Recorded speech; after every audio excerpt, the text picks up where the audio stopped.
This episode discusses postnatal depression and perinatal mental health. If this triggers any concerns for you, please contact panda.org.au. Yama. My name is Marley Silver. I'm a proud Aboriginal woman from the Gamilaroi and Dunghutti tribes of New South Wales. On behalf of the Imperfects podcast, I'd like to acknowledge the Wurundjeri people of the country on which this podcast is created, and in this, honour the ways in which their elders, past and present, have cared for and nurtured their lands and waterways for millennia.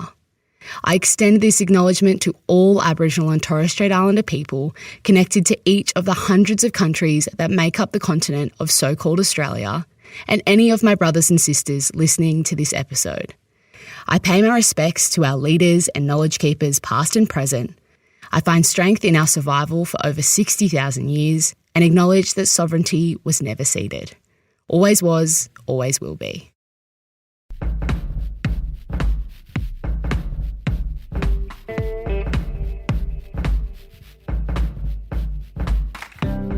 We're all imperfect, and on this podcast, I'll be chatting with a variety of interesting people who are willing to make themselves vulnerable by sharing their own struggles and imperfections. Then we'll discuss the invaluable takeaways we can all apply to our own imperfect lives. I'm Hugh Van Kylenberg from the Resilience Project. And I'm Ryan Shelton from My Mum. And I'm Josh from Hugh's mum. And this is The Imperfects. Well, I shouldn't start because I've got the weird sounding microphone. So I feel like you should start. Okay. Hugh or Josh. Okay. Josh, do you want to start us off? Do you want to... Oh, that I was not prepared for this and I've never done it before. But welcome to the Imperfects. Really, it's a great idea to start it like that. We're a little more dishevelled than usual. Ryan finds himself overseas on a, do we call it a working trip? Is that a your way working? Yes. Tax department. We do call it a working trip. We call it a working. Actually, probably just working. I mean, yeah. I guess there's a bit of holiday dotted throughout when I can get away from bloody work. But yeah, definitely working, which is why. God, I'm so exhausted from all the work. So yeah. Anyway, Josh, can you clip that up actually and send me that? That would be great to have that clip. That'd be really good to have as a separate thing. Yeah, thank you. Yeah, not a problem. Since you've left, Ryan, my life has gone downhill. It's probably fair to say. You and at the time of recording the Melbourne Demons. So I probably should come back pretty soon. I think myself and the Melbourne Demons would appreciate that. I had this wonderful week in Queensland with the Queensland State of Origin team in their camp before the State of Origin 1 game. It was a great week and I just loved it. And I sent a photo to Penny of me eating enormous amounts of food with enormous men who are eating enormous amounts of food also. And I was just thinking, this is just great. The weather was amazing. And while I was away, Penny got COVID and I thought, I'm not feeling great that I'm not here, but that's okay. I finished this week and then I've got a couple of shows to go in, one in Wollongong and one in Newcastle. So I flew down to Wollongong and the whole time on the camp, the boys were calling me Woganowski. You know Woganowski from Something About Mary? No. Oh, okay. Woganowski? Well, I don't remember that. Was that a big part of the film? Yeah, the guy who came out in hives when he was like the really unattractive guy who got all sweaty and had these like pimples all over his face and was... Yes. I didn't know his name, but yeah, I remember the character. Okay. Yes, yeah. Okay, well, for the people listening not great for you two, but for everyone else who knows Woganowski, they're calling me Woganowski because I had this cyst in my eye. I was like, it'll be fine, it'll go away. Anyway, I did the show in Wollongong, and as I was on stage, my eye started to really hurt, and my eye was watering heaps and heaps and heaps, and the cyst was getting a bit bigger. And I woke up the next morning in Sydney. We drove to Sydney after the show, and I got into Sydney, went to sleep at about midnight, and I woke up the next morning, and I literally couldn't open my eye. Like it was stuck shut. And I was literally forcing it with my fingers, and I couldn't get it open.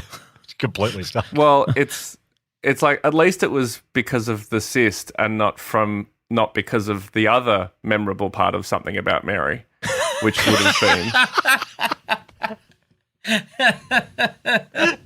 I mean, you could understand how that might happen, especially, you're away from home, maybe a bit lonely at night, and you wake up and your eyes stuck closed. Can we say stuff like this on our podcast? I'm not sure. I haven't said anything. I haven't said a thing. The kids listening won't have a clue what's going on. Those who've seen even the trailer for Something About Mary will know probably what I'm talking about. Anyway, I ended up seeing a doctor that morning, and then I had to go in to have. The next minute, I found myself at an emergency seeing an eye specialist. I had a show that night in Newcastle, and because I'm with Live Nation, the touring group, they managed to find an eye specialist. Like, I think he'd come in his golf clothes, like he was on his way to play golf. They got him into the hospital, and he looked at my eye and he said, "Okay, so the bad news." Actually, I should probably just say right now, for anyone who's a bit squeamish. Squeamish, is that the word? Yeah, squeamish. that's the word. Squeamish. I think Scream. Are you squeamish, Ryan? Yeah, pretty squeam. And you're pretty squeam. Okay, so just Yeah. I don't know if I'm going to block your ears because, well, there's no point telling you. Just stop the story. I could block my ears, but my AirPods are in, so my hands are over my AirPods. So it's not actually. No, I can still hear you. So if you're squeamish, maybe stop listening for the next minute. But he said, I'm going to give you 4 of the most painful injections you'll ever experience into your eyelid, and then I'm going to flip your eyelid inside out. I'm going to clamp your eyelid, and then I'm going to get a scalpel, and I'm going to cut all the way from one. I'm going to cut from one side of your eyelid to the other. Jesus. And then I'm going to get another scalpel. I'm going to scrape out the entire contents of your eyelid. Jeez. And I've never felt that scared in my entire life. Yeah. I said, are there any other options? And he said, you could get a face washer and you could massage your eye with a warm face washer every night for the next month. And I went, that one. We'll do that. Definitely. Let's do that one. Yeah. And he said, it probably won't. It won't work though. Okay, cool. Are there any other options? Yeah, you could have Big Macs for dinner for the next year. Okay, well, that sounds good. It won't work, but you could do it. The other option as well is you could walk outside and find 10 seagulls and look at the seagulls dead in the eye and say pineapple. It won't work, but it's something else you could do. So anyway, he said, but then at the end of a month, it probably won't work. And if it doesn't work, you'll have to get another appointment with an eye specialist, and they'll have to do it then.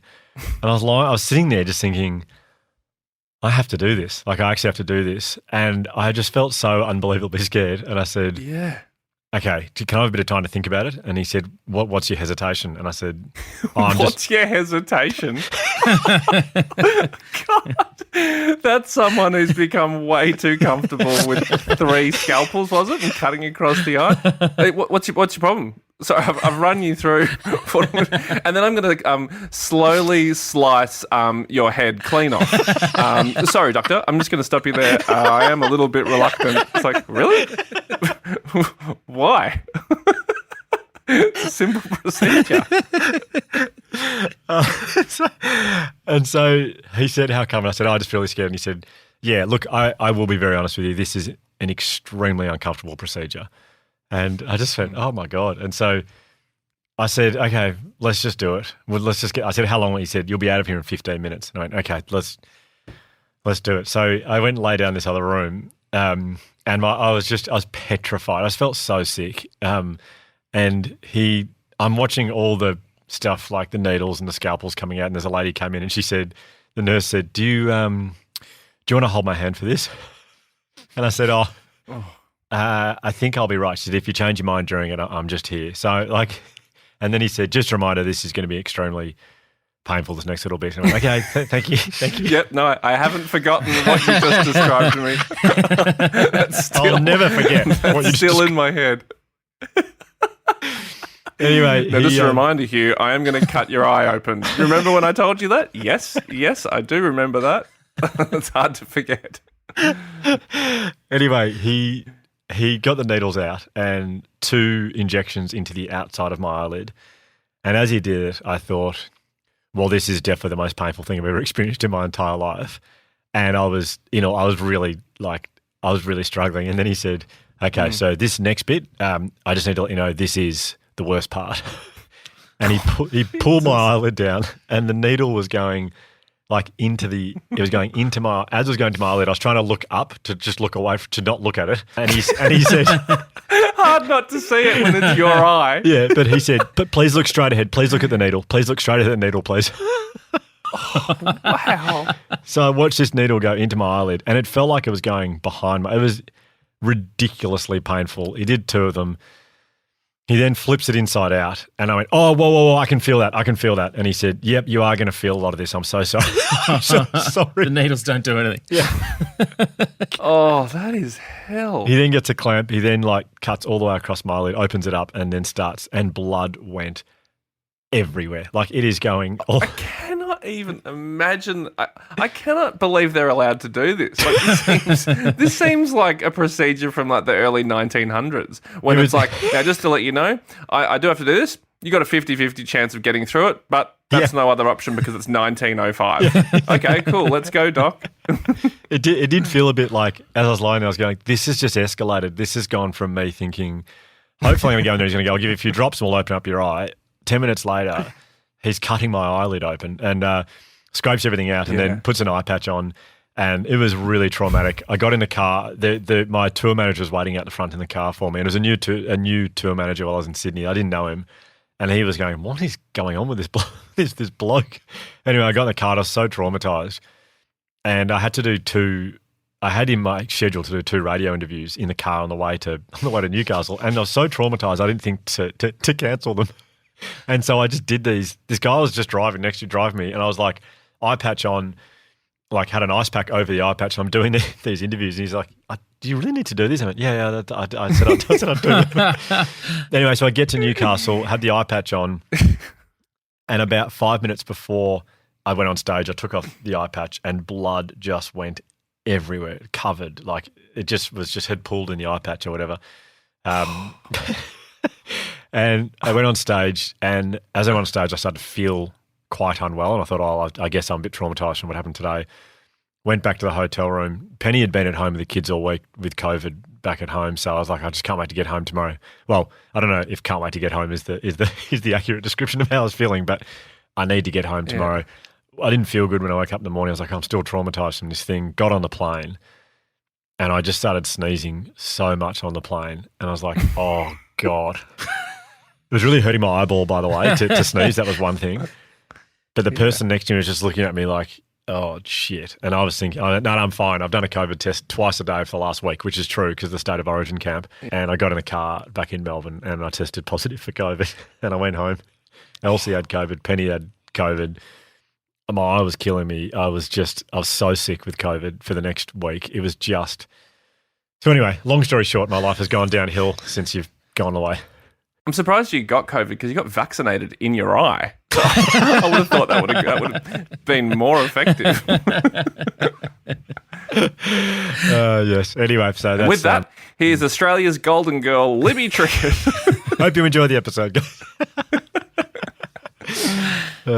I think a lot of people probably switched off now, but if you're still listening, this week's episode, it's an original format. It's an interview with Josh and I, as you've probably worked out already, and it's with Libby Trickett. So Libby actually reached out to us to ask if she could come on the podcast. So she talks about, and I had a feeling when that happened. I mean, I told you this, Ryan, but I think you messaged me or Josh messaged me, and I just said, we've made it. I think we've made it. Yeah. Yeah. God, Libby Trickett is getting in touch and asking to come on our podcast. That was really cool. And continues to be. Yeah. And she's awesome. She's just the first thing I thought about when she got in touch was just her smile, like just such a quintessential Australian, amazing at swimming, like humble. There's a photo of her breaking the world record, and she just looks shocked and so stunned. But it's not like an arrogant, like, I knew I'd do this. This is my time. I've smashed it. It was just shock and just like, what have I just done? And from that moment on, I remember that was a long time ago, but I remember just from that point on just loving her. And to have her on the podcast was a huge honour. And she's just the best, wasn't she, Josh? Yeah, incredible. So humble, honest, and joyful as well. Even though she was talking about she talks about some really intense stuff. The joy in which she experiences life was so infectious. Yeah. I mean, like I've listened to it and it is she is really brutally honest in some moments, particularly obviously when she's talking about being a mum. That was, brutally honest. But I'm sure, I'm not a mum. But yeah, spoiler. But I can imagine pretty relatable for mums and dads. Absolutely. Well, we hope you enjoy this chat. She's a wonderful person. She's kind of everything that you would hope that she would be. So hope you enjoy this chat with Libby Trickett.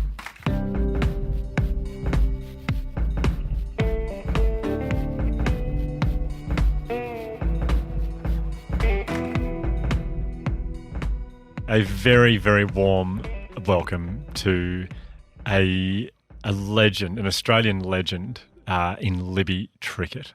Libby, welcome to the Imperfects. Thank you for having me. It's very exciting. Well, we are very excited because I'm going to go, I hadn't planned to do this straight away, but I'm going to. Oh, God. I've just found this table online because I wanted to make sure On Wikipedia? Yes. I wanted to make sure I got... Nothing but the best research. Obviously. Nothing like some last minute research. Bridget, our producer, is amazing and she writes a whole sheet. She does all the research and it was great, but I didn't want to... the main thing I want to talk about is your medal tally. For those of you who, I don't think anyone will not be aware of this, but Libby is an Olympic legend, Australian swimming legend. Just listen to this. So this is your medal tally across all different types of swimming meets. Thank you, meets. You're welcome. That's the word. I'm here to help. Thanks, Libby. So 4 Olympic gold medals, 8 World Championship gold medals, 7 World Championship short course gold medals, and 5 Commonwealth gold medals. That is bloody unbelievable. Do you know who you are actually? I mean, because you're a sprinter, 50s and 100s mainly. Correct. You're kind of like Usain Bolt, really. Well, I wasn't going to tell you that, but obviously the correlations are accurate. But it is. That's who you are. World record holder, all that kind of stuff. You're the Usain Bolt of swimming. Well, that's pretty cool. He went the double, which is like the 100, 200, 100, 200, 100, 200 gold at 3 Olympics back to back. So look, on the spectrum of Usain Bolt to me, there's a few in between. But not much. Not much. I appreciate the comparison. Well, on a spectrum from you to me, and me to Usain Bolt, maybe it's the same. I don't know. Yeah. I was trying to come up with something. I was trying to think of how good Hugh is at swimming. Well, no, because we were talking about how he's an Oceania Masters. Well, he could have been an Oceania Masters 400-meter runner, gold medalist. Oh, that came up, did it? This is the stuff we were talking about at lunch, Josh. Yeah. The fact that I could have won an Oceania Games. He was so close to winning. I got COVID and I couldn't go. Oh, yeah, which is the same. And I looked up the results. I was telling Libby this is an enthralling lunch for Libby just then, but I looked up the results to see how it would have gone. God. As you said, the Usain Bolt of swimming, I'm going to talk about my athletics. In front of me. That's the... So I looked up the results of the Oceania Games to see how it would have gone if I'd competed and didn't have COVID. And you would have won. No one else competed. I was the only one in.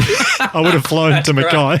But you would have won. I would have won. Just tell people you would have won. I would have had to have told my 8-month pregnant wife that I went to Mackay for 2 days to run a lap of an ASTRAC by myself. Anyway, we've become very sidetracked from. I can't believe. Isn't that the same thing? Didn't you win the Victorian Championships because no one else ran as well? Yes, 3 years ago. I was the only one who turned up for that one as well. You found won. your sport. Yes, you found it. That must feel good. Everyone just tuned in for a chat with me and Libby talking about all our past gold medals. Our sporting endeavours. Anyway, Libby, definitely stop talking about me now. Libby, this is when I first came up with the idea for this podcast, I was thinking, I feel like we need to have more conversations where we talk to people who we have a perception of what their life is. We look at them on TV or however we know them and we have this idea of what their life is like, but there is a little bit beneath the surface. And I use that saying intentionally because your book is Beneath the Surface. Good segue. Thank you. Nailed it. And so, I mean, I look at that medal tally just there across all different types of competitions, 24 golds, 9 silver, 8 bronze. From the outside, you think, my gosh. But if you put it on top of that as well, the perception of you certainly, I love the Olympics and sport, and so I watched you a lot as an athlete, a competitor. You are the quintessential smiling, always smiling. There's that beautiful, iconic photo of you having broken the world record in, I think it was the Olympic trials you did that. Is that Correct, right? Yeah, yes, Olympic trials. Yeah, broke the record, and it was a record that had stood for, I think in Australia, for 40 or 50 years. Is that right? So I was the first Australian to break it. Sorry, in yes, 40 correct. or 50 years. Yeah. Okay. And there's a photo of you genuinely looking like you're in shock. It's an amazing photo. I was in shock. Yeah, well, sorry, yeah. Okay, there's a photo of you in shock at breaking the world record. And when I think back in your career, it's so many smiles and this Queenslander who just loves competing, is very good at it and loved by the whole nation. But surprise, surprise, it turns out there was a fair bit going on for you beneath the surface, which I want to talk about today and would love to hear more about, because I think no one has ever fit the bill better than you for this podcast. So thank you. Maybe we just go straight to that now. Like, I mean, with all that was happening with the swimming success, what was happening for you beneath the surface throughout your swimming career? I think, I have a theory around high-performing athletes and probably high-performing people in general, is that there's something that's driving them on some level because they're trying to prove themselves either to themselves or to family, friends, the greater public, that they're trying to prove that they're enough in some way. And that certainly was true for me. That was one of the driving factors. Yes, From a young age? I feel like swimming made me special. Yeah. So my parents divorced when I was 10. We moved from Townsville to Brisbane, and swimming was kind of always my constant. So you moved with your mum, is that right? I moved with my mum, yeah. So I'm one of 4 kids, the youngest of 4 kids. And so I barely saw my dad. It was kind of a fractious divorce. And so I felt like swimming was a safe space that I could go hang with other people that I really enjoyed being around. Swimming was just such a joy to do, not the training, hated the training, but loved racing. And so I felt like that was something that really connected with me from a very young age. And then when I was about 15, I think I made the connection between if I train hard, then I get to race faster. And that was kind of a light bulb moment for me. And that's kind of how I progressed, I guess, because I was able to kind of get attention in a way, get some recognition that I'm training really hard and getting these great performances, getting to go to age nationals and, go on swimming trips, and sort of that made me special. And then it became more and more and more. And it was like, if I can make age nationals, then maybe I can make open nationals. And if I can do that, then maybe I can make a final. And if I can do that, then maybe I can make, get a medal or make an Australian team. So it was kind of a natural progression, but certainly I feel like a lot of that stemmed from that feeling that I needed to prove myself of love, maybe from a missing father figure. Yeah, and that desire just to be enough in some way, in someone else's eyes other than my own. Yeah. And that drove you to a point where you're obviously doing really well from a young age. I mean, relatively speaking to other swimmers probably were achieving a little bit at a younger age, but compared to the rest of society, I mean, you're still, how old are you when you qualified for your first Olympics? So I was 18 when I made my first Australian team, and then 19 for my first Olympics. Yeah, okay. Yeah. What does that feel like? It was a magic feeling to make your first Australian team, to go to the Olympic Games. That's what athletes dream about doing. That's the pinnacle of our sport. And to be able to do that, even though, I came second in the final after breaking the world record the night before, it was, pretty special feeling. Yeah. What about, so I've heard you talk before and read about, issues you've had along the journey with mental health. Were you experiencing issues at this age, or was it not, you hadn't really? Not that I could articulate. Yeah. I think there was definitely that underlying sense of enoughness, not enoughness. Okay. Yep.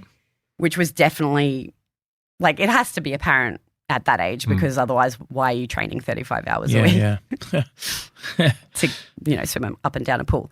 It's a very particular type of intensity that a lot of athletes have to be able to do that day in and day out for the better part of a decade.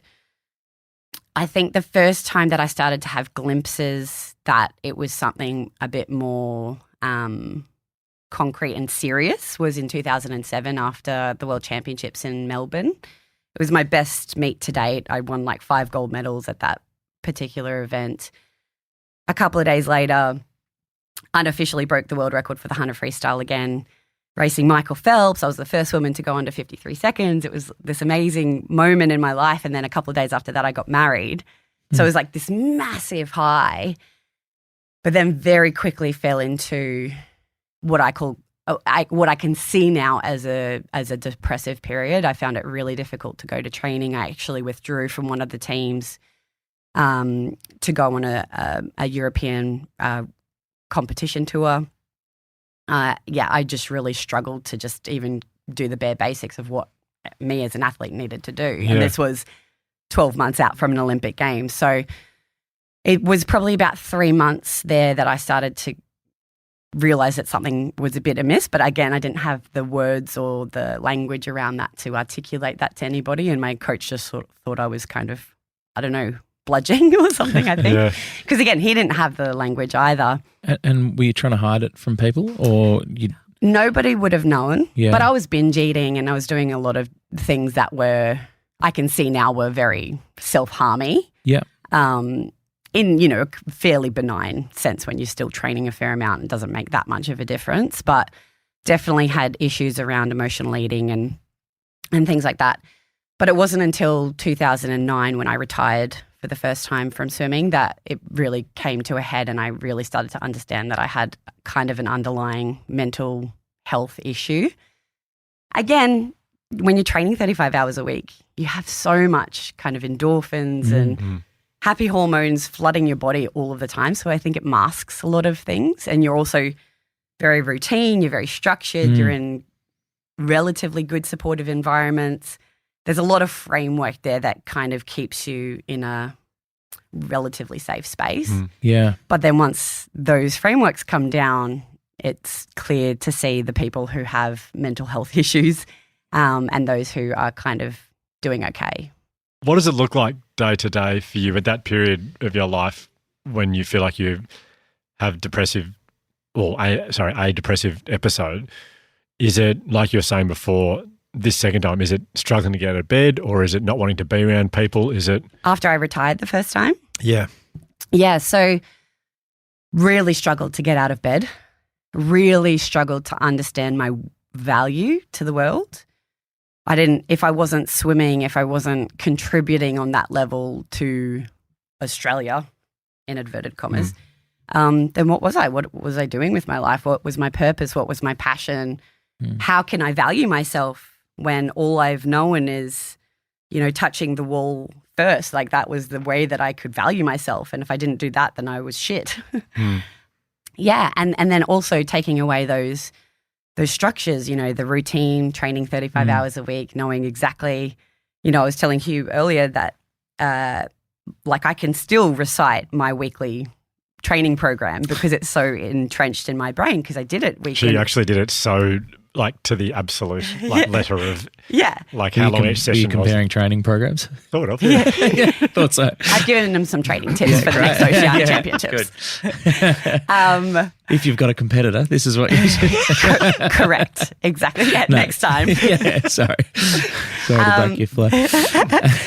Yeah, so it's one of those things you get taken out of that framework. You get you're not seeing these people every day, the people that you've been around for the better part of a decade. And also, the real world, I always call it the real world. Now, I shouldn't, because I live in the real world and I have done for the past 9 years. But in that sense, it's so, swimming is so black and white, and you know what you need to do to achieve what you're working towards, whereas the real world is so grey. There's so many different ways that you can go and achieve different things, but then how do you even work out what you want to achieve? How do you work out what your passion is? How do you then, dedicate your time and energy? Because I think I am a very high energy person, but I don't have anywhere to put this energy, which is incredibly frustrating for a long period of time. So, yeah, that's why I went back to swimming, because that's the only way that I could see myself coming out of that period of depression between 2009 and 2011 was to return to what I knew and in some sense being back in my comfort zone and have that very clear black and white goal of making an Olympic team again and drawing that value out of myself that I felt like I could contribute. Yeah. So when you go back to competing again and you're part of the 2012 Olympic team, knowing that you'd be retiring again at some point, was there a fear around what was going to happen from a mental health point of view? Were you worried? Were you thinking, oh no, here we go again? Or were you thinking, no, this time I've done it before?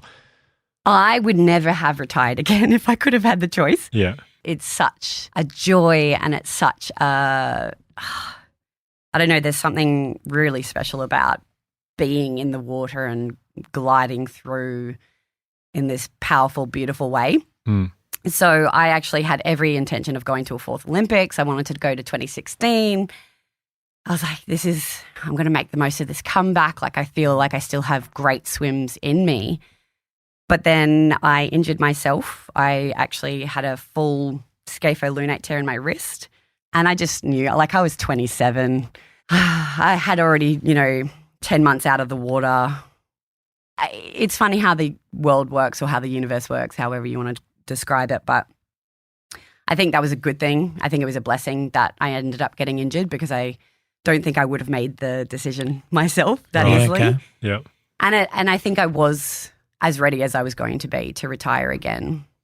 You asked a different version of the exact question I wanted to ask before, but what I was interested in, you're retiring for the first time after you had experienced a depressive episode in 2007, I think you were saying. Were you at all fearful? Did you have the sort of cognitive awareness of what was going on that you've got now? Or so did you fear it coming back, or you just thought, well, that was something that happened and it won't happen again? Yeah, that one. Okay. Athletes are real pieces of work. We just think we're 6 foot tall and bulletproof. Yeah. I'd heard multiple times from multiple different places that it could be a challenge that you might struggle a little bit and it's better to retire to something than retire from something. So I actually didn't announce my retirement until 3 months after I'd actually made the decision because my management team at the time were trying to get me a gig somewhere to make it look like I was retiring to something and not just being a has-been athlete, washed up old athlete. And I'd heard of Shane Webke, actually, footy player. He'd been quite open about how he'd struggled through that transition into life after sport. And I was like, they're idiots. They don't know what they're talking about. It can't be that hard. Yeah. And I think there was that arrogance too that I would just fall into something. So I assumed that I would fall into some TV gig, some commentary gig, I don't know, something that it would just happen. And that's not the reality of life, and particularly the media, television industry. It's a pretty cutthroat industry, and it's pretty hard to crack an opportunity.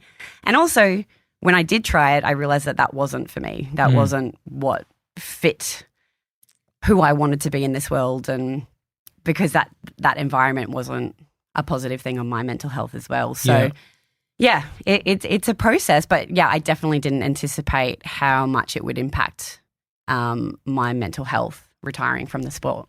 It's really interesting that I don't think I've ever really talked that much about with people, but because I don't get a chance to talk to Olympians every day that have won multiple gold medals. But you have your brother Hugh, Oceania champion. That's true. Yeah, I should ask you about this later. Like I, for want of a better term, failed at all the goals that I had growing up. Like I never became a professional athlete that I wanted to be when I was a teenager. I never became a rock star that I wanted to be in my early 20s. And in that process, I kind of feel slightly blessed in a way now looking back, because it forced me to sort of deal with the reality of not succeeding. It must be so incredibly hard when you've been so good at something and have had the exact success you wanted, but then have to stop it with so much life left to live. Such a good question. Honestly, that has been one of the most interesting parts of my experience, having retired for the second time. I was the best in the world at the age of 23. It is all fucking downhill from there. Like it's all downhill from there. Like you are the best in your field. You're the best in the world. You're the best. You're the fastest ever in history. And then all of a sudden those records start tumbling. The Campbell sisters come through. You know, there's these amazing athletes, Emma McKeon, like there's people who you get replaced and you kind of get forgotten. But that's the thing that I'll be remembered for the most as well. Like people think of me, they go, Libby Trickett, the swimmer. Yeah. Like that's how people will probably forever know me. So it's this weird thing that you're no longer that person. Like you're no longer this world-beating athlete, but you also can't get away from it because I am Libby Trickett, the swimmer. Like that's how I will be forever known. So I really struggled for a long time on how to navigate that relationship with who I was and who I want to become. And, you know, my sister, she'll hate me for telling this story, but multiple times, like when I was kind of down about the fact that, you know, I didn't know what I was doing. I didn't know what my passion was. And she's like, but you don't have to do anything ever again. Like you're an Olympic champion. Like you were the best in the world. Like you can just put your feet up and do nothing. And I'm like, that's not who I am. Like it's not, again, it's that energy. Like I have this energy inside me that I want to put out into the world. And well, that's the other layer on top. I'm sure that the people who have the success you have aren't the kind of people that just want to sit down and do nothing. Yes, but it's also about purpose and passion. That was the thing that kind of kept me trusting that there was going to be something outside of swimming for me. Thankfully, I feel like I'm finding my feet now. You know, I'm studying a Bachelor of Counselling. You know, I get to do a podcast. I get to speak to amazing people who are talking about mental health and normalizing mental health conversations.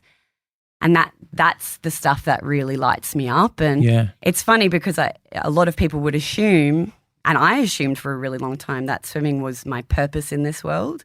But I actually think it was part of it. It was part of my journey, but I'm actually feel like I'm truly living my passion and purpose now. Wow. You know, 10 years later. So, gosh.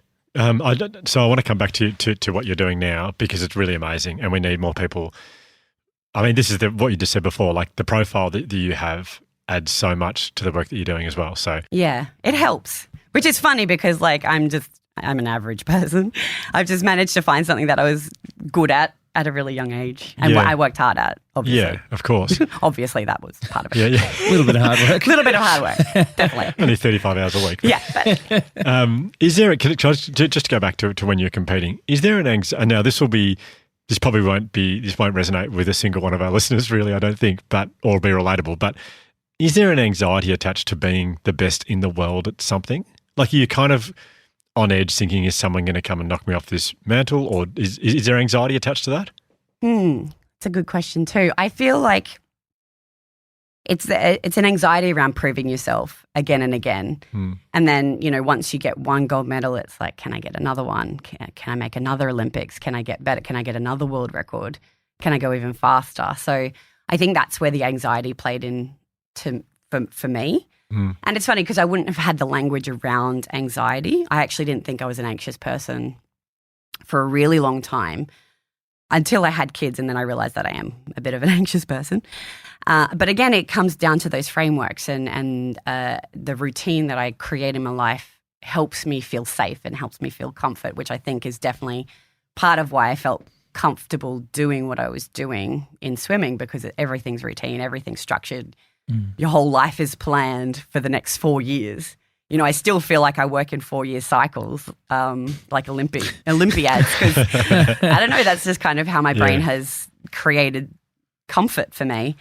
But yeah, I definitely think there's an anxiety of if I don't win, that I'm not good enough. I've let people down. I've let myself down. I've ruined my life somehow. So you mentioned your dad earlier on. You probably didn't articulate this to yourself, but obviously you were saying before there was something driving you that was like, if I can, you know, achieve this, then, you know, I feel worthy of love from my dad, who I'm not close to, whatever it is, or I don't get to see enough of. I'm guessing it was like you made the team, you're like, right, I've made the team, but that's not enough. I need to win a gold medal now. And then is that kind of how it worked? Then you have to win yeah, okay. Yeah, it's never enough. And, you know, there was always this feeling that I had that if I won an individual Olympic gold medal, then I would be enough. Like I would be a whole person then. That's when I would be happy and like ready to move on from the sport.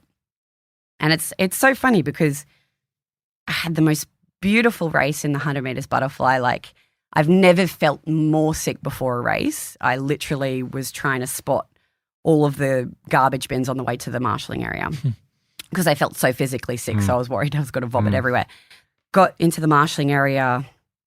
My teammate, Jess Shipper, was having issues with her racing togs. She had split her zipper open. We were trying to fix that and help her with that. And then all of a sudden, as soon as I walked out onto pool deck, I think it was a combination of that distraction and then walking out onto pool deck. It was like I was walking through this most beautiful veil of calm. Wow. And it's like everything lifted and I was just in that moment and I just knew that it would be okay. I didn't know what that meant. It wasn't about a gold medal or a personal best time. It was just I knew I would be okay if I knew that I could execute the race that I had trained my body to do over multiple years, that it would be okay. And, you know, I touched the wall, I turned around, I saw the number 1 next to my name. I'd done a personal best time. I just missed the world record. Of course, that was something that I just didn't get. And it was amazing. And it was the most beautiful sense of relief, not joy, but relief that I was able to execute the race that I had trained my body to do. But then again, very quickly, reality comes crashing in and I was like, and a little bit of arrogance and maybe a little bit of complacency. But, you know, I was like, okay, well, here comes the gold medals. Like I got my 100 freestyle, I've got the 50 freestyle, I've got, you know, the 4x1 medley relay. I was just going to be gold medal after gold medal. This will be my Olympics and everybody's going to know who I am and how good I am. Yeah. And that'll be enough. Because it wasn't just about the one then. It became about the 100 freestyle and the 50 freestyle. Yeah. And that's not the reality of how life works. And, you know, I completely fucked up my semi-final in the 100 meters freestyle, missed the final by 0.09 of a second, which I'd done exactly the exact same outcome 4 years earlier in the 2004 Olympics. I came 9th by 0.09 of a second. And here I was, you know, a world champion in that event, couldn't believe that I had done the exact same thing after winning an Olympic gold medal in the 100 butterfly. I had this moment and I was like, how can you do, like, what has happened? How could you fuck up so much? And then I had to go through the media press conferences and finally got to the Australian media scrum. And the athlete liaison for the media from the Australian team came up to me and said, you're in the final for the 100 freestyle. And I thought it was pranking me. I was like that You're did very not, harsh prank. yeah. Imagine, can you? I don't think they'd still have a job if they did that. And it turns out that a Chinese girl got disqualified for movement on the blocks. So here I was, an opportunity to be in the final of the 100 meters freestyle from lane 8. And then all of a sudden you start creating more stories. Yeah. It's like, I could be the Kieran Perkins. I could win from lane 8. I could be the outside smoke. I could do this. But the thoughts then, you know, around doubt and self-worth and, oh, you're so shit. Like, I can't believe you put yourself in this position. That just was spiraling in my head for the next 24 hours. And I completely stuffed up my race again in the final and ended up touching the wall second by 0.04 of a second. And it's so funny because if you swim a race and it's the best that you can perform, it's the best that you can execute, then you can't ever really wonder what if. But because I basically botched it from the start to the end, there's always that What feeling, if, "Oh, if I just... Do you still have that feeling now? Like, still, it's visceral in you my can body. Like, see it, yeah. It's like, Yeah, you're it's there. in me. You're like, oh, 0.04 of a second. But again, like you can't, you guys have spoken about this a lot on the podcast, but you can't connect the dots forward. You don't know what these experiences lead to. And like, I know that all of those experiences have led to me being able to articulate these things to different people in different circumstances. And, I feel really passionate about sharing these moments because nothing goes to plan. Like, life just does not go to plan. You can prepare yourself as best as you physically, mentally, spiritually can, but at the end of the day, a little bit of luck happens in life and you're being taken in different directions and you're meant to have these experiences for lots of different reasons, which is really hard to accept when really terrible stuff happens in this world. But you have to be able to kind of bring that into, it's part of your story. It's not who you are and it's not what makes you worthy of love. And it's not what makes you enough in this world. When you were describing internal monologues, must be a difficult thing because I assume an internal story and monologue is one of the most important things for an athlete as well, though, to have that in working for you as opposed to against you. And it sounded like in that case it went from working for you to against you really quick.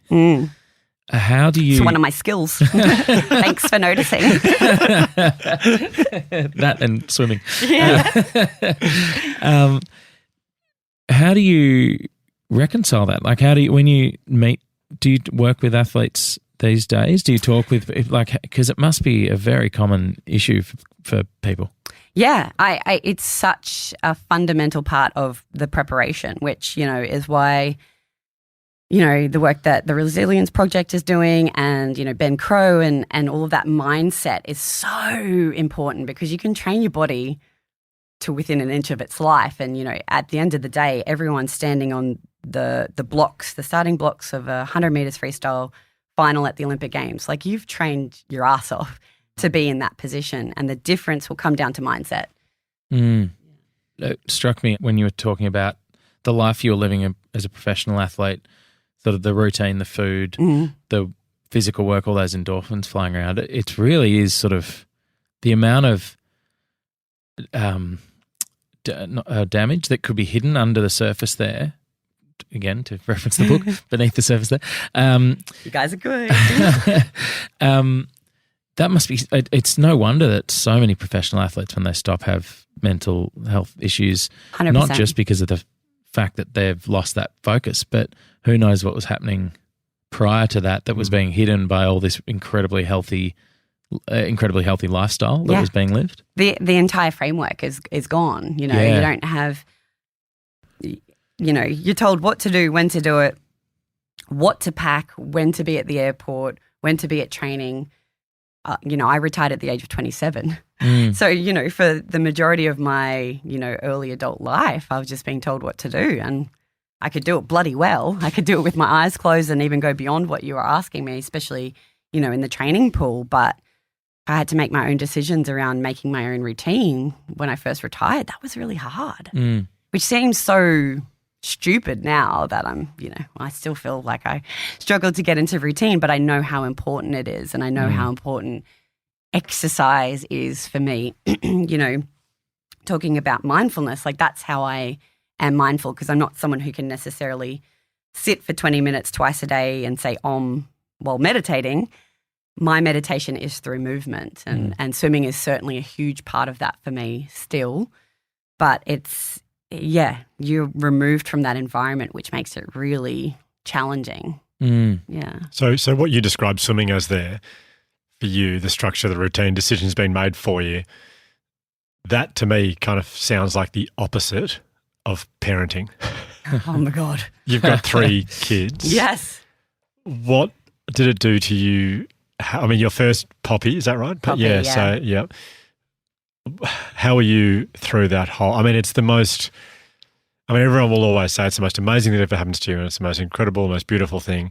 And yes, I agree, all that. But it's also, for me, the most challenging thing I've ever done. I didn't have to give birth either. So, I'm interested to know what having kids did for you, I guess mentally and emotionally. Yeah. Well, I mean, the thing that I always got told before having kids was it's the best and the hardest thing you'll ever do. I was like, what the fuck does that mean? I have no idea what that means. Pregnancy, I don't love. I'm not a good pregnant person. I think there are women who sashay through pregnancy. This is a generalization. I'm sure most women feel very uncomfortable. But from the outside, there are women who just sashay through pregnancy, whereas I'm someone who swells a lot. And that's very uncomfortable. But more than that, having been an athlete, you know, for the majority of my life, you're in control of your body. That's your vehicle through which you are achieving things in this world. So when you become completely out of control of your body and what it's doing, that feels the word that popped into my head was discombobulating. Like it's just, you just feel like you're not in control anymore, and that's very hard to accept. And then I thought, you know, well, I had Poppy for the first sort of 4 months. She was a bit cranky. Like she was a bit of a cranky baby, but I was like, oh, that's fine. She's sleeping 8 to 10 hours a night. I'm like, I'm pretty much crushing this motherhood thing. Like, I should probably write a book. Like, I don't really understand why people find this so hard. Like, nailing it, obviously, like, fine. And then I'm pretty sure the universe was like, getting a bit smug and kind of hit me upside the head. And at 4 months, she just decided that sleeping was not for her anymore. And there was a period of about 5 months where day and night she was waking every 45 minutes. God. And nothing can prepare you for that level of sleep deprivation. No. Like there's just, you can't function. Like there's a reason why it's a form of torture. You can't make good decisions. You are completely overwhelmed by making even the smallest decision in your life. And, you know, my husband, bless his heart, he just had no idea what I was going through. Like he had no idea how to support me during that time. He had no idea how he could help, which, you know, that gets better with subsequent children. But at that moment in time, I felt like, how can women all around the world be doing this? And I was an Olympic champion. I can't fucking get my child to sleep. Like why can't, I must not be enough. I'm not loving her enough. I'm not doing enough for her. And it's clear because she's not sleeping and she's angry, and now I'm angry, and now I want to throw her out the window. And that was a pretty quick dissension for me, like into postnatal depression, which was quite shocking. It was. Did anyone know? Were you talking about this at the time, or was it you were keeping it to yourself? My husband could tell that I was not well. I don't think he fully understood, because you don't talk, like you don't catch up with your girlfriends with your babies, and you know you have your girlfriend whose baby is sleeping 10 hours a night, and then I'm like, yeah, I want to throw mine out the window. I mean, I probably should have, because that would probably have helped lighten that burden a little bit and made it less heavy for me. But it wasn't something that I felt like I could articulate. No. And you know, especially. I guess it's just the ego of having been someone who's achieved something in life that you go, why can't I do this? Like this should just be, this is something that everybody does, and yet I can't do it. And it got to a point where Poppy was 8 months old. I was going through the motions of doing the self-care stuff. I was going to the gym. It was a period of time where she hated being in the car, but I bundled her into the car. And 2 minutes into the drive, she just starts screaming. And it was like this moment, I can't describe it in any other way than it was like I flicked a switch and I just screamed at her, like guttural, animalistic screaming. Like in my head, I was telling her to shut up, but I don't think I was actually articulating any words at that stage. And the drive from my house to the gym was about 25 minutes, and literally for the entire trip I was screaming. And I get to the gym and I realized that I had no recollection of driving. Gosh. Like I had no recollection of getting to the gym. I just knew that I was screaming. Poor Poppy had cried herself to sleep. And I got to the gym and I was just like, I'm not okay. I'm not well. Like this is not normal. This isn't how people like a new mother should be responding to her 8-month-old baby. So I gave my husband a call at that moment and said I needed to get help. And then the next phone call that I made was to my GP to start that process of getting some really much needed help that I needed and support. How did your husband respond? He was the one who said you need to call the doctor. That was his kind of initial thing, but I think he realized that it was pretty dark. Again, I don't think until I actually wrote the book, I don't think he actually really understood how dark it was. But yeah, it was good to start that process of sharing, because for me that does really lighten that burden, and it ultimately, having started to share my story and to share these experiences when you're ready, it does help lighten that burden, and it helps you realize that you're not crazy and you're not alone. And, you know, I can see why women who don't have good support networks, who don't have good support systems, who may not be able to articulate what they're feeling, go and harm their children like that. And that was a really profound moment for me, because I was like, I am, you know, relatively well off. I have great support networks. I have great family and friends. And here I am thinking harmful thoughts on my baby. Like, it's no wonder people get to these really dark moments in their life. When my wife had our first child, I can't remember who said this to her. It said, when you give birth, you'll give birth, and then afterwards you'll give birth to a cloud that will follow you around, which is guilt. And that comes straight after the baby. Yep. And I think it was you sort of implied in what you said there that with those feelings, there was a sense of guilt for having the feelings, and I imagine a very intense one. When you started talking about it, was there a fear that would make the guilt worse? And did it make it worse or better? Or like, what was the relationship to guilt? Oh, I mean, guilt is just something that follows at all times. I don't know that that's something that ever goes away. I'm better at managing it. And you realize that the guilt isn't the thing. Like, you know, if you're feeling guilt, if you're feeling like you're not spending enough time with your children, or, you know, you should breastfeed versus bottle feed, or not sleep train or co-sleep, or like, that's all just noise. And the actual real thing is your connection with your child.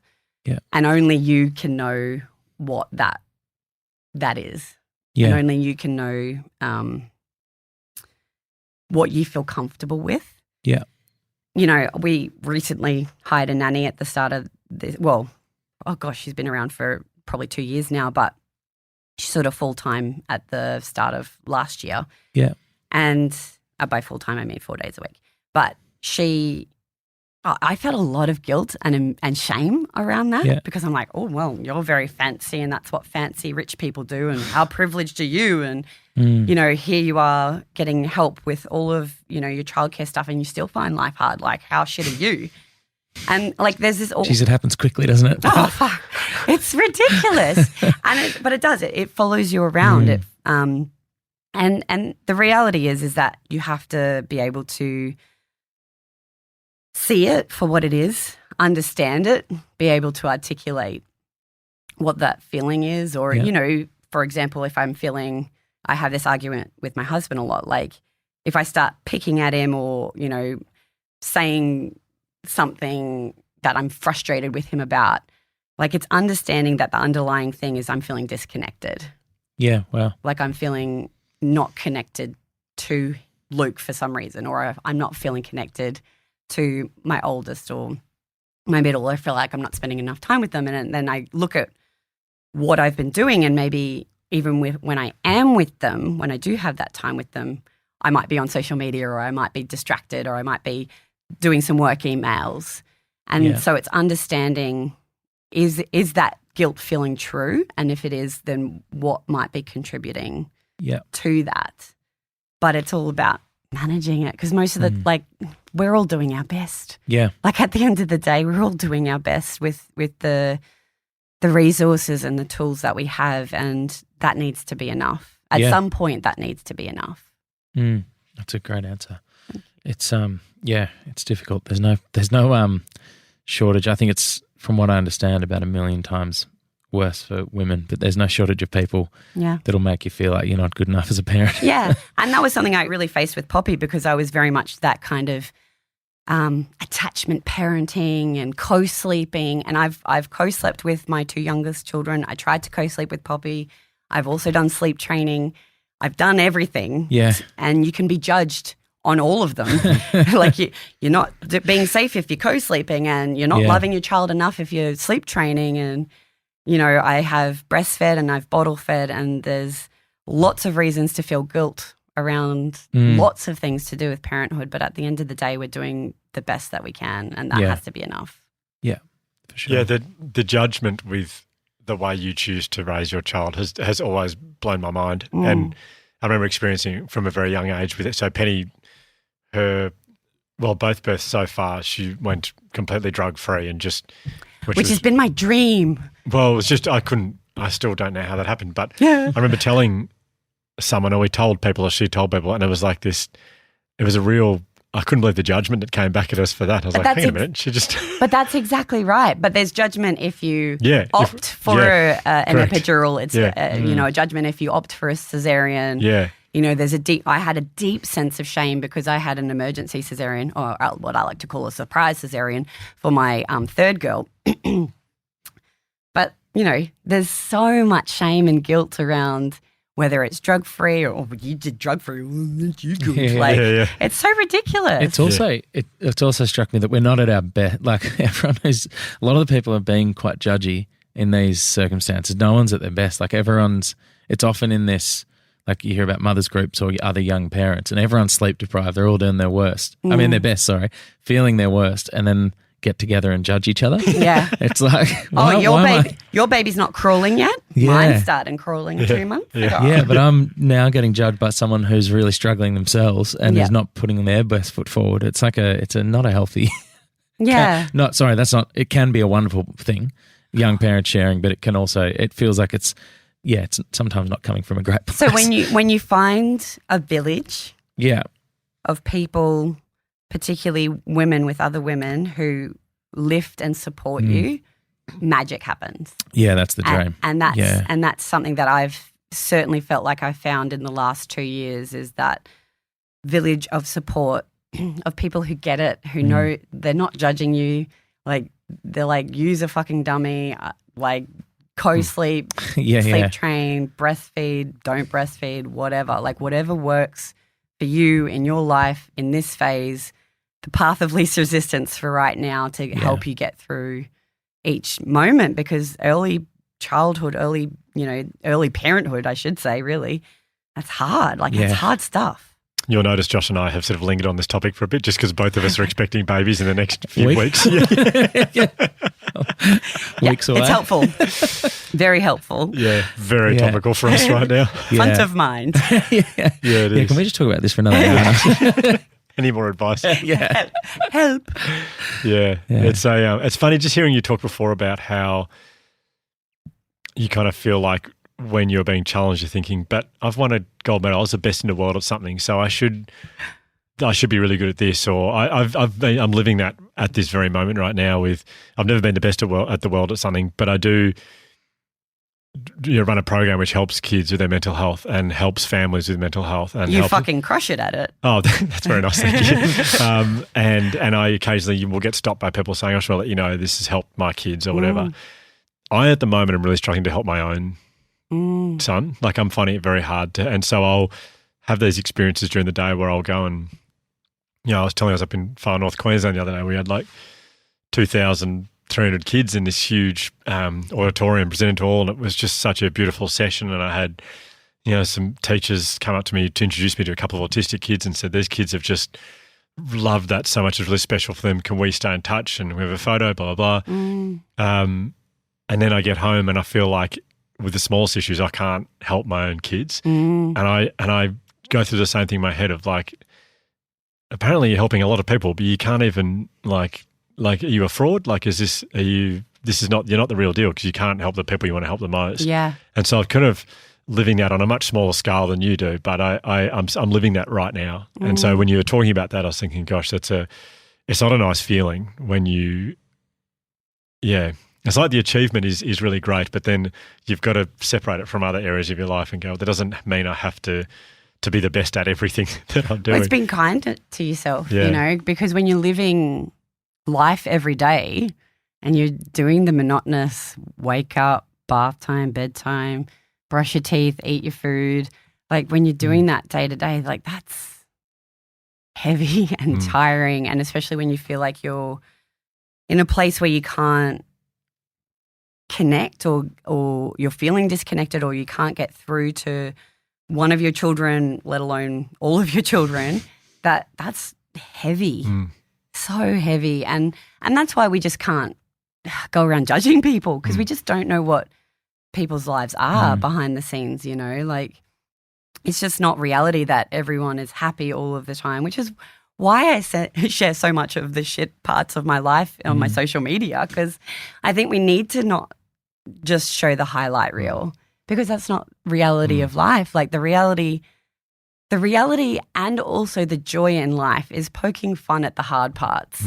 Like that's the stuff that lightens the load for me, is to be able to poke fun and go, I was an Olympic champion once and my daughter is, now has worms and I have to give her worming chocolate, you know what I mean? Yeah. Like, just it's Totally. because that's the stuff that connects us. Like that's the stuff that everybody. I shared a photo of my husband looking for nits in my hair like a few weeks ago. Like I'm not immune to nits. Like that happens to me too. And I won medals a million years ago, but doesn't mean that life is just hunky dory and great for the rest of my life. There's so much that happens behind the scenes, and but it's hard stuff. So on that, can I ask you a question about the identity of being a mum? So where were we? Penny and I were somewhere the other day, and someone asked what we did, and Penny's writing a book, but she always forgets to say that. She said, I'm a stay-at-home mum. She said, I'm a mum. And that ended the conversation. There were no follow-up questions about that. And that to me is like, I found it quite, it's just kind of the way it is. It happens a lot of the time, but I feel so like annoying though. It is, because it's not like you cease to exist. It's the most important job. The most important job in the world. And I can guarantee you whatever Penny had done that day was fucking 10 times harder than I had to do, no matter what I was doing. Yet all the questions came to me of like, oh, so where were you speaking? And who is so, and who's on the podcast next? As opposed to I'm a mum. Okay, cool. But then do you feel that? Like, do you feel when it's a bit like less interest or acutely? So that was there was a few hard things in that transition into life after sport, but one of the ones that I just wanted a title. I just wanted something that I could say that I was doing, so I felt like I was doing something. So I was a sales and marketing coordinator for a startup technology company for a period of time, which is one of the worst 3 months of my life. The lovely people, I adore the people. Technology people are my jam. 100%, but the job was not. I had no clue what I was doing. I literally cried in the bathroom every day for 3 months. It was awful. And I tried TV, I tried radio, I tried all of these different things that I just wanted to be able to go, I'm on radio. Right. I have a thing. Your identity, I needed that identity, very clear identity. And so that becomes accentuated when you have kids, because when you're on maternity leave, they're like, so what are you doing? I'm like, I'm caring for my children. Yeah. So there was a period of time when I had quit my radio job and I decided to take 12 months off to do maternity leave, because I hadn't actually had a full 12 months off before that. And the amount of questions that people ask you about what you're doing is nothing. And, that slowly declined over time for me, because, when I was swimming, it was like, oh, where are you going and competing? What are you working towards next? Or, when a national's coming up, what are you trying to achieve? Very clear and easy conversations to be had. But then people are like, oh, stay-at-home mum, that's boring. Like, what do you have to contribute? And I think some of the women who are stay-at-home mums, like, they're some of the most amazing women that I know because they just, the amount of patience and resilience and ability to adapt, they're some of the things that I feel like I've learnt the most during those times in my life. And, the girls, it's funny because I talked about, someone told me that it was the best and the hardest thing that you'll ever do. And I can see that now. Like, you can swing on a pendulum from, I don't know that I can handle this amount of love within me. Like, I feel like I'm about to explode with love, to, oh my fucking God, pick up your goddamn underpants so the dog doesn't eat them again. Like, and it could be within 2 minutes, like, or within the next breath. Like, and it's the most, I've never learnt more about myself than I have being a parent, and it's my favorite thing in the world, but I know that that's not the only thing that I am and that I do in this world. And I'm now comfortable with, being able to say I'm a mum, but I'm also this, and this. But the mum part of me is it guides a lot of the decisions that I make in my life. And certainly helps me form the direction of everything else that I do with my work, and and wanting to make the world just a slightly better place for them in the future. That's the goal. Just a little goal. Just a little one. and so before we round out this interview, because I'm conscious you do have a flight to catch, but I just feel like listening to you speak now with how far you've come on your journey and everything you've experienced. Do you feel that you are enough now? Is there a sense that you are? So, yeah, it's really interesting because I still have those thoughts pop up for sure, definitely. And I don't know that they will ever go away. Maybe they will, maybe they won't. But it's the last 6 months, I felt like this incredible surge of growth in that mindset, mentality, because I realized that I am enough. Going to start crying. There's been a number of things. Like, I've done a lot of work. Like, I've worked with a lot of psychologists. I work with, I've done a lot of reading. I've attended Eckhart Tolle. Oh, that'll make Ryan very happy to hear that. Is it Tolle? Yeah. Tolle. I don't know. But Ryan's obsessed. So Yeah. Oh my God. Yeah. So I first read his book in 2010, A New Earth. I saw him on Oprah and I was like, got to go get that book. But that, I really felt like that really started the self-development part of my brain. And then, it's Brené Brown. And then at the start of this year, I read Atomic Habits. I've got your book. I'm going to read Let Go. Yes. I'm going to read that one. I'm thirsty for that kind of knowledge. And at the start of this year, I read Atomic Habits by James Clear, and that just kind of cemented in my mind that I need consistency. And I just feel like since that time, I've just accelerated in life, and I've, just started a business. And what's the business? It's called Unlocking Her Potential. Thanks for asking. Okay. It's just about, again, creating habits and creating rituals and holistic health habits that people can put into their life every day, whether it's meditation, journaling, exercise, but finding those pockets of joy every single day. And that's, I feel like I can very clearly say that I'm enough now. Beautiful. And, that I am doing my best every single day to show up every single day. And that's, it's not always easy. It's, kids get sick and, people get COVID, and you realize your life is a house of cards and you just do your best for the period of time. But, I can confidently say that I am doing my best and I am enough. And there's a real, I don't know what the word is, a real sense of joy and contentment and knowing that for sure, even though life can be chaos and mayhem.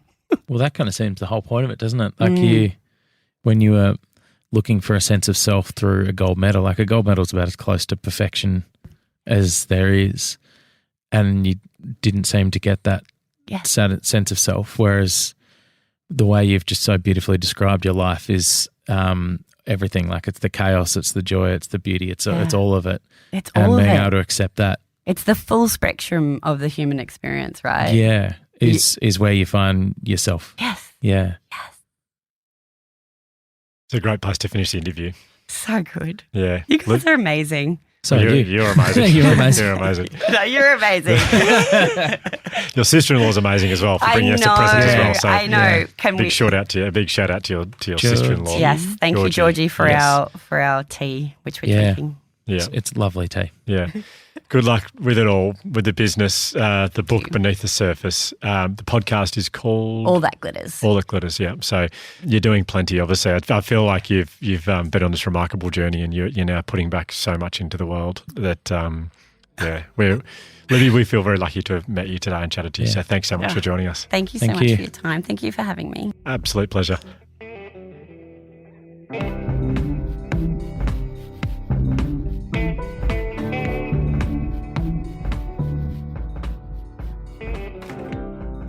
She's everything you want her to be, isn't she? Like, as far as like Libby Trickett, the swimmer, and obviously that was a long time ago, but such a big part of, like, for our age group, like when we were younger watching the Olympics, and like such a huge part of that sports Olympic world.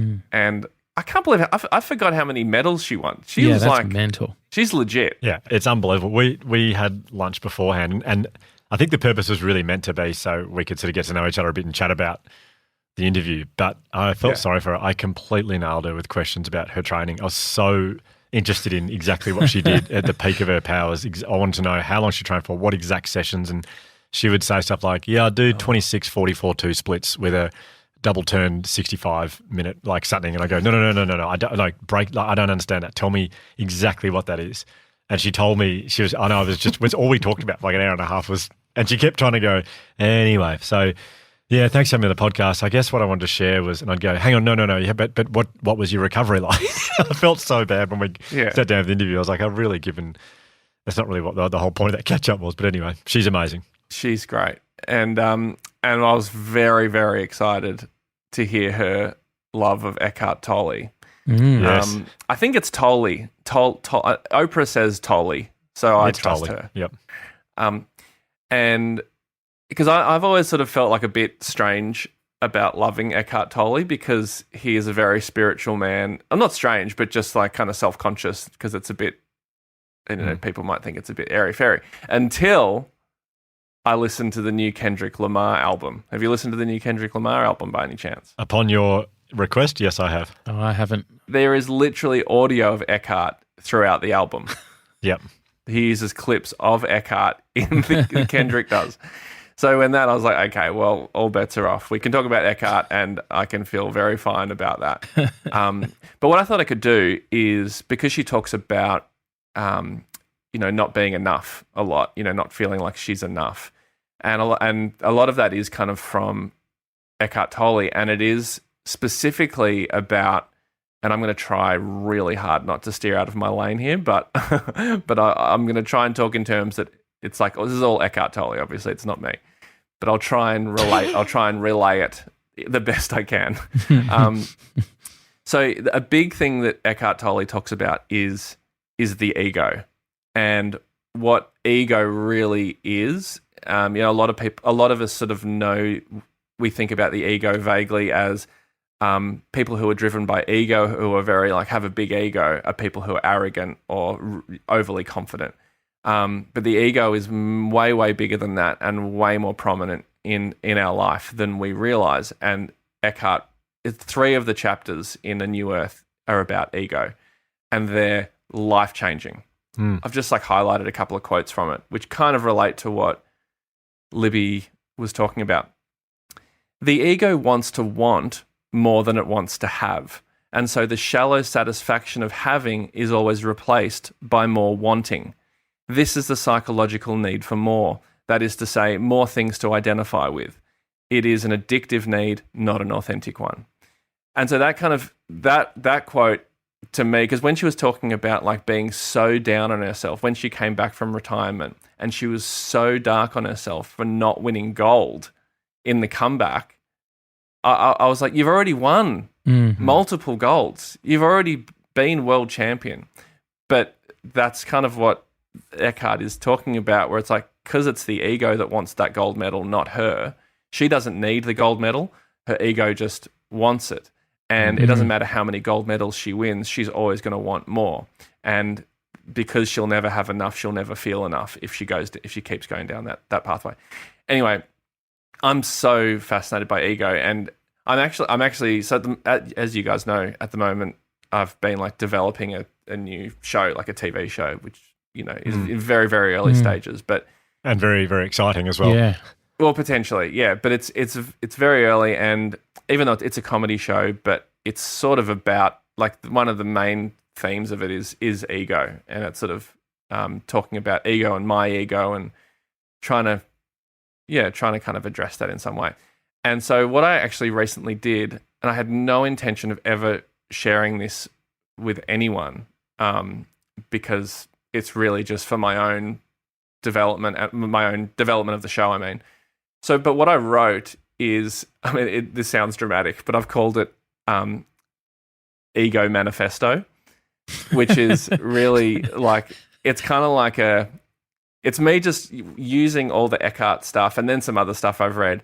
I've tried to kind of like crystallize where I'm at and how I feel. And it's sort of like a reminder in regards to my ego. And then I'm hoping that this will then help like guide me through the script writing process and blah, blah, blah. Yeah. Anyway, so I'll read it. Every chance we can just cut this out in post because it might just be a bit too sherry. I think people have come to expect sherry on our show. Yeah, that's true. Okay, so I'll just read it. So when I'm writing this in reference, when I say the show, I'm talking about this TV show that I'm writing. So I'll just read it out, and like I said, happily delete this in post. Okay. This show is basically me. It represents my self-worth. If the show is seen as bad, I will be seen as bad. If the show isn't special, then I won't be special. I know that's not the truth, but that's often how I feel. I need to detach my identity and sense of self-worth from this show. My ego has convinced me that I need things like success, praise, and industry respect to live a full and worthy life. And if I don't get them, my life will be a disappointment. But the truth is, I don't actually need these things. My ego just wants them. And because the ego is never satisfied, it won't matter how much I get. I'll never feel like I have enough. I can want things like success and praise and awards, but I have to remember not to fall into the trap of needing them. Because it's very possible that I won't get them, ever. Most people don't. And then, thanks to my ego, I'll misinterpret not having enough with not being enough. So if it's just my ego that wants my show to be the greatest show of the year, what do I actually need? According to Eckhart Tolle, all I need is the present moment. In practice, this means always accepting the present moment for what it is, the good moments and the bad moments. Because when I resist the present moment, I get angry, frustrated, or stressed, which can lead to anxiety. If I want peace, quote unquote, I must accept the present moment as it is, no matter what. I might think I need my show to be award-winning for me to be enough, but that's just my ego wanting. And because that wanting is a bottomless pit, if I keep listening to my ego, I might never feel like I'm enough. That's why I need to remember that everything I actually need is here, right now, in this present moment. I am expecting a message from my publisher at Penguin Random House saying, can you go back to Ryan and see if he still isn't interested in writing a book? That is amazing. Yeah. That is really amazing. Spot on. I'm just obviously summarizing other people's stuff, but it's but like I said, I didn't write that expecting to read that out on the podcast. That's just part of the development process of figuring out what the show is, But when I heard Libby talk, have you written that as in to be part of the show? Is it just your own? It's just something for you to reflect on in the process before you get going. Yeah. That's not going to be in the show. That's just Wow. for my own. That's just part of my process of trying to get my thoughts on page. If that resonated with you, anything I just read or said, his book A New Earth, which is Oprah's favorite book apparently. It's really incredible. Particularly, there's like 3 chapters. I think it's like chapters like 2, 3, and 4 or something, which are about ego. And it completely opened my mind into what all that means. And and the present moment stuff does sound also very kind of whimsical and spiritual and off-putting. That sounds in its simplicity. But I think that when you read the book, or any of his stuff, he's a bandit for the present moment. Bloody loves the present moment, and it the way he writes about it, and when you read it, you do. Well, I did realize that more and more, it's like it is the answer. As hard as it is to do, it is the answer to a lot of issues. I love it. Thank you for sharing that. That is awesome. That was really great. Yeah. Really good. I thought you were going to say, when you said if you enjoyed what I've read, I highly recommend my new show. Well, if it ever actually happens, I recommend that as well. Thanks, Josh. I had one thing I wanted to say off the back of that episode, and one thing only. And so when we were doing the introduction to this episode, I nearly said, this is especially important for mums to listen to. But the more I think about it, it's for all of us. It's not so much for mums. I mean, mums, I think, will really enjoy it and will resonate with a lot of mums. But I think more so, there's a message in there for all of us around the way we treat and talk to and think about people or mums who are dedicating who are full-time stay-at-home mums. Because take today, for example. Penny is at home with both the kids. It's been raining all day. She won't be able to get outside. She'll be with them the whole day. She's had to take them to an appointment and feed them and get Elsie to sleep and deal with Benji not enjoying being inside the whole day. And I've went on someone else's podcast. I'm doing our podcast. And at the end of the day, if we were to catch up with someone tonight, they'd say, and ask what we did, and I told them, they would go, "Oh, what what's the podcast?" and tell us a bit more about that. And then if Penny was to say, "Oh, I'm a stay-at-home mum," I mean, Penny's writing a book as well. She often forgets to say that to people, but if she was to describe today, she said, "I was at home with the kids," that people would probably go, "Okay, cool." Hugh, so what else you were like? It's not. We don't think to ask more about that. I mean, what Penny's done today is 1,000 times more difficult and more challenging than what I'm doing. And I think so much more important. Like, she's there with our kids, making sure they survive in the world, but we don't give it any airtime. We don't give them the platform to just talk about what their day was like or what their experience is like as a stay-at-home mum, or there are stay-at-home dads as well. So I think the next time you meet someone or you talk to them and they say, "Oh, I'm a stay-at-home mum," I think we should be saying stuff like, "What was your biggest win today?" Or "What was your biggest challenge today?" Or "How hard was today?" Or "What was the best part of it?"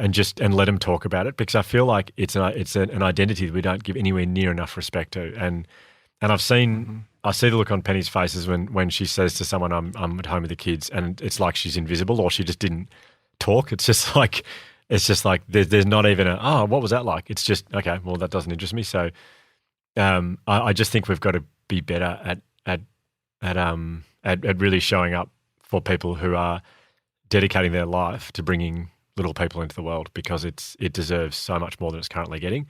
And I think Libby brought that up and spoke about that beautifully. It's also a really isolated life. Like there's the respect thing, and the respecting the work that is going into that, and respecting them as a person, and not seeing them on a lower level to someone who's working. But I think there's also the consequence that it's very isolating, that you're spending all your day with little kids, and then when you get to see adults, they don't want to hear about they don't talk to you about your day or what you're going through. So you're so isolated in that life that you can feel like you're being withdrawn even further and further and further. So drawing that out, I think that's really good. The questions and the just being interested will foster stronger connections rather than the feeling that I think a lot of stay-at-home parents can get of being very isolated and like the world's happening out there without them. Yeah, it's so true. You know, they can go a whole day without a shower in their pajamas pretty much the whole day, you know, only just getting little scraps of food when they can and not getting time to. It's so true. It is quite a lonely existence. So, yeah, we got to, all the stay-at-home parents, you're fucking amazing. You really are. Yeah, particularly the ones who've won multiple gold medals. Yeah. That's I mean, that's amazing. Yeah, it is. It really is. Anyway, that's all I wanted to say on that. And Josh, that's beautifully put again. Yeah. Well done. Yeah. Well, huge thanks for Libby Trickett for joining us on the podcast. It was a real thrill for all of us. Yeah, thanks, Libby. Yeah, thanks. And we'll chat to you guys again in a week's time. Enjoy Europe. Ciao. Bye. Ciao, Bella.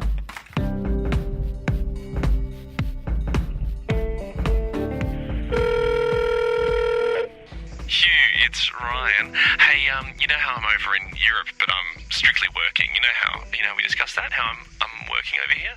Yeah, well, I had this idea for the show because that's what I'm doing, working.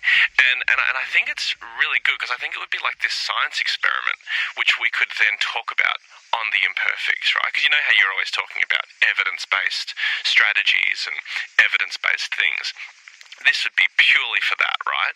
So the show's called The Imperfects, okay? We know that. Wouldn't it be interesting to see what it would feel like to live a perfect life? Huh? Yeah. And then we compare the two. Like, you know, I'd be more than happy to try that out. And there's this private yacht company here, and you can rent out like it's private yachts, and it's just for a week. Like I could go, you know, with Jam, and we could see what that feels like. Like it's fully staffed with captain, and like all meals are included, and like there's beautiful food, and like it goes to those amazing spots around Europe. Anyway, it's $180,000, and I kind of need to know in the next 20 minutes in writing from you with a signature for content, for content to do the experiment. So let me know, let me know pretty quickly, and yeah, I can get going on this piece of content for the show. Cheers, mate. It's Ryan Shelton from the Imperfects. To call back, press 22. To replay message, press 1. To reply, press 2. If this episode has been triggering for you, we strongly recommend Lifeline on 131114. The Imperfects is hosted and co-produced by Hugh Van Cuylenberg, Ryan Shelton and Josh Van Cuylenberg. This episode was produced by Bridget Northeast, edited by Andy Hall, filmed by Andy Poole and social mediated by George Martin. A special thanks to Dr. M for her expertise and guidance. We'd also like to thank the Resilience Project for their ongoing support. Our acknowledgement of country was delivered by Marley Silver, and you can find Marley's podcast, Chicks and Balls, on all the podcast platforms. You set the tone and I'll be alright. You set the cone.